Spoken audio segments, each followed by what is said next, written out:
Reaction नहीं दिया, दिल मांगे मोर। दलजीत सर, क्या आपकी सारी चिंताएं खत्म हो गई हैं? आप एकदम बेफिक्र हो गए कि सब everything is fine now? Neeraj ji, ऐसा नहीं कह सकते कि सब चिंताएं खत्म हो गई हैं। हाँ। अभी क्योंकि ग्लोबलाइज्ड वर्ल्ड हो गया है, सब कुछ एक साथ जुड़ा हुआ है, तो रिएक्शंस बहुत फास्ट होते हाँ। हैं। नॉलेज आदान प्रदान बहुत तेजी से होता है, बहुत जल्दी होता है, हाँ। तो इमीडिएट रिएक्शन हो जाता है। बट उसका मतलब ये नहीं होता है कि बहुत सारी जगहें जो चिंता थी वो चिंता खत्म हो गई है।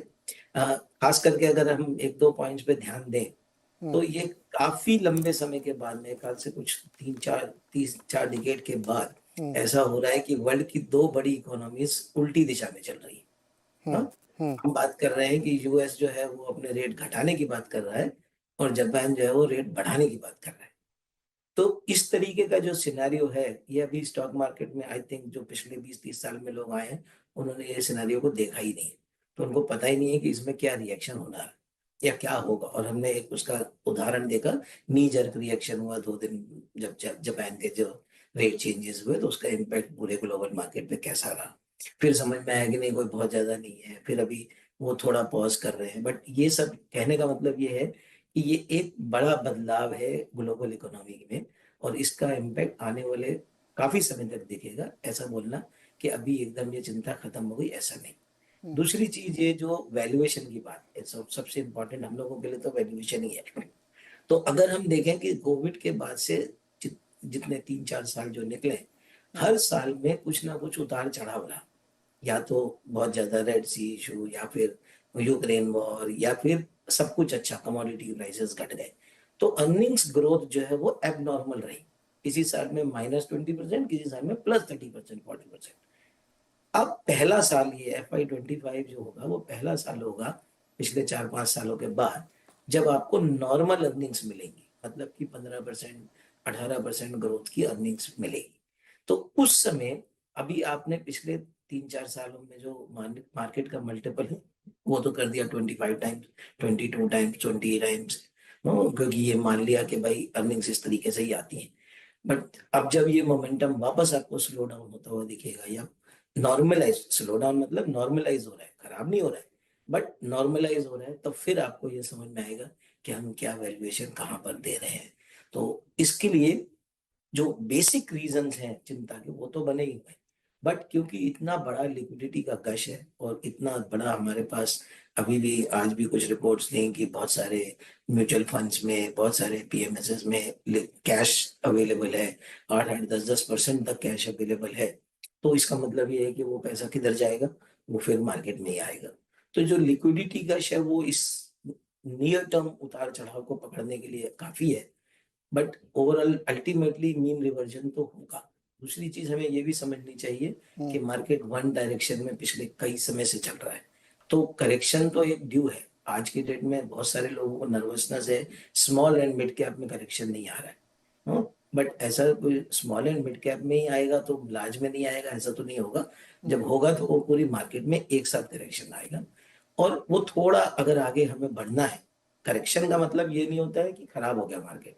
करेक्शन इनफैक्ट बहुत जरूरी है मार्केट के लिए, क्योंकि आप फिर थम के जब अगली बार चलेंगे तो और बढ़िया चलेंगे। तो आगे 3 साल का व्यू अगर आप बोलेंगे, 2 साल का व्यू बोलेंगे, तो हम कहेंगे बहुत अच्छा है, अपने को कोई इशू नहीं है, कोई टेंशन ही नहीं। 1-2 महीने, 4 महीने की बात करेंगे तो बीच में कुछ भी उतार चढ़ाव आएंगे। और इनफैक्ट हम जैसे एसेट मैनेजर्स के लिए तो वो एक अपॉर्चुनिटी होगी कि आपको जो भी कैश पड़ा हुआ है जी। उसको अच्छा यूटिलाइज करने का मौका मिले। दलजीत सर, चार चीजें हैं इस समय। एक हिंडनबर्ग वाला मामला था, एक यूएस रेट कट का, येन कैरी और जियो पॉलिटिकल। अभी मेरे को टिक मार्क लगाना है कौन। अब हिंडनबर्ग का मामला खत्म, अभी कोई टेंशन नहीं उसकी, ओवर हो गया ना वो। नहीं, चलो हिंडनबर्ग, सुनील सर आपको भी लगता है हिंडनबर्ग का कोई इशू नहीं है? नहीं, कोई इशू नहीं। ओके। कोई इशू नहीं, खत्म हो गया। और यूएस रेट कट लगभग तय है कि सितंबर में पहला कट आएगा, है ना? आप दोनों लोगों को ऐसा लगता है कि सितंबर में आएगा। येन कैरी भी जेपी मॉर्गन कह रहे हैं कि खत्म हो गया लगभग, मान लो अभी तो मान ले कि येन कैरी का इशू खत्म। कौन सा इशू? येन कैरी जापान वाला, येन कैरी जापान ट्रेड। वाला इशू, हाँ ओके। देखिए खत्म हो गया। हाँ जी, बिकॉज जापान वाला इशू था ऑलरेडी, जो कैरी ट्रेड किया था उसका अनवाइंडिंग की बात हाँ अनवाइंडिंग वाली, तो हाँ, जेपी मॉर्गन तो ये वो कह रहे हैं कि unwinding 75% अनवाइंडिंग हो गई, हाँ हो गई, वही मैं कह रहा हूँ। तो इसलिए अभी कोई फ्रेश इशू नहीं। पोजीशंस बिल्डअप होके उसके बाद ही चिंता आ सकती है। जियोपॉलिटिकल इशू है अभी कि खत्म? अरे जियोपॉलिटिकल तो खत्म नहीं होगा ना, जियोपॉलिटिकल तो जारी रहेगी। ओके, अब मैं जाता हूँ जसप्रीत जी के पास। मैंने कहा पहले टिक मार्क लगवा लेता हूँ किधर किधर। जसप्रीत सर, शुक्रवार की तेजी देखकर आपने अपने क्लाइंट्स को आप मंडे मॉर्निंग के लिए क्या नोट लिखेंगे, बताइए।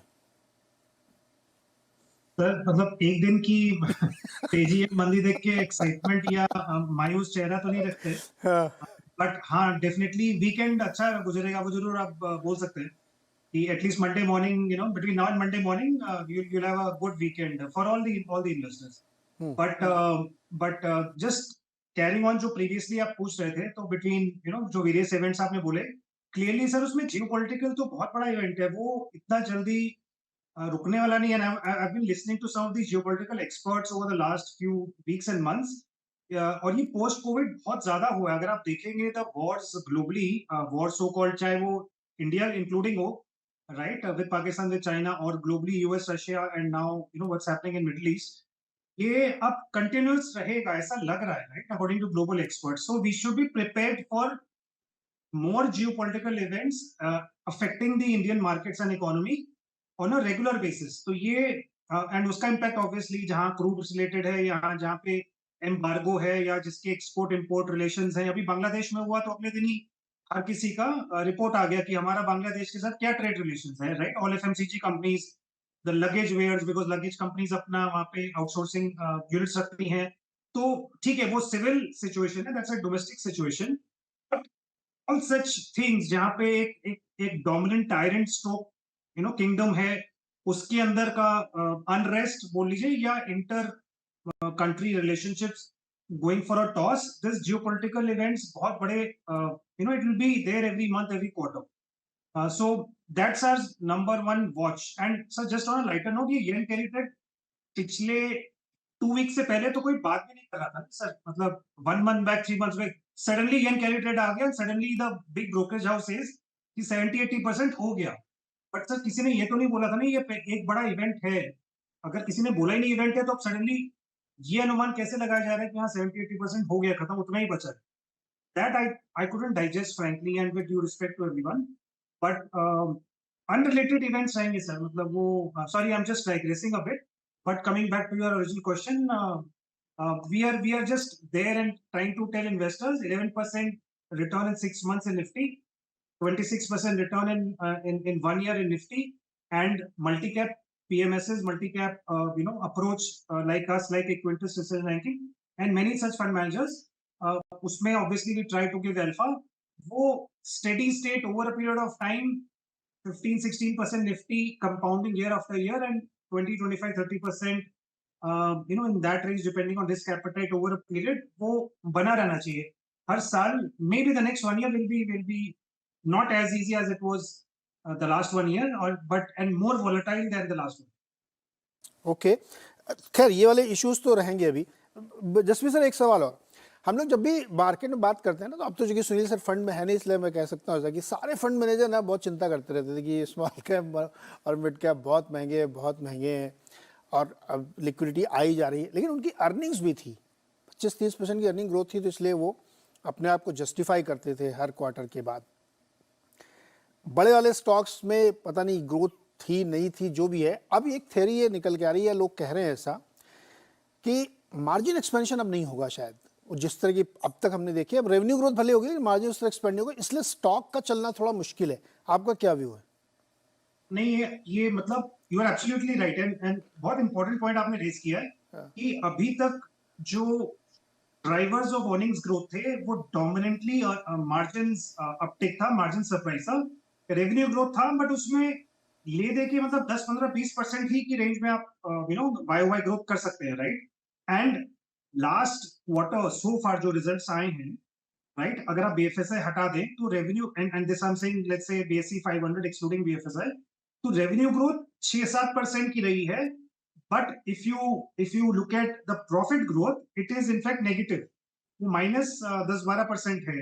अगेन रिजल्ट सो फार बीएसई 500 एक्सक्लूडिंग बीएफएसआई, BFSI जोड़ देंगे तो ऑब्वियसली जो रेवेन्यू ग्रोथ है 6% वो 9% हो जाएगा, और जो प्रॉफिट डिक्लाइन है -12 वो will be more like +9%। But you right, margin surprise की गुंजाइश बहुत कम है। ऑलरेडी कॉर्पोरेट इंडिया ने जूस अप कर लिया है the entire operating leverage, and the cost pressures are rising every day. So clearly revenue growth बहुत बड़ा पैरामीटर बन जाएगा going forward, and उसके अंदर volume growth, SSG growth, that again becomes an important point, and पिछले quarter भी काफी जगह disappointments देखने को मिली।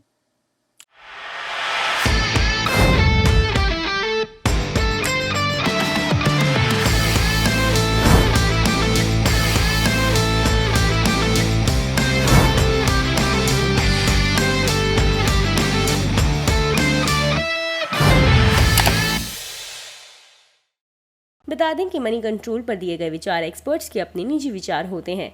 वेबसाइट या मैनेजमेंट इसके लिए उत्तरदायी नहीं है। यूजर्स को मनी कंट्रोल की सलाह है कि कोई भी निवेश निर्णय लेने से पहले सर्टिफाइड एक्सपर्ट की सलाह लें।